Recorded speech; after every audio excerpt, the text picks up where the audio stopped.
নির্যাতিতার চিকিৎসকের বাবা মা শুধু নয়, আমরাও এতে খুশি নই। এটা দিনের আলোর মতন স্পষ্ট। কলকাতা পুলিশ দিদির কথায়, সিবিআই মোদির কথায় এই ধর্ষণ কাণ্ডের কিনারা করতে দেয়নি।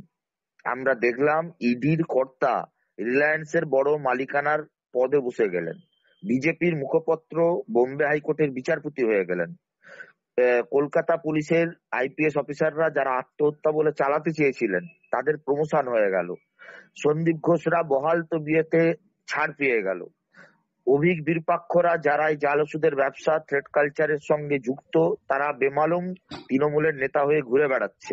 আমরা দেখলাম নির্যাতিতার লাশ পোড়ানো কাউন্সিলর একটা পৌরসভার চেয়ারম্যান হিসেবে পুরস্কৃত হলেন মহিলা মুখ্যমন্ত্রীর দ্বারা, মহিলা রাজনীতিবিদ দ্বারা, একজন মহিলা নেত্রীর দ্বারা। এই চরম লজ্জা, এই লজ্জা রাখবো কোথায়? নির্যাতিতার বাবা মার সঙ্গে মোদি যেমন মুখ দেখাতে পারছেন না, দেখা করতে পারছেন না, অমিত শাহ যেমন দেখা করতে পারছেন না, অপমানিত করছেন,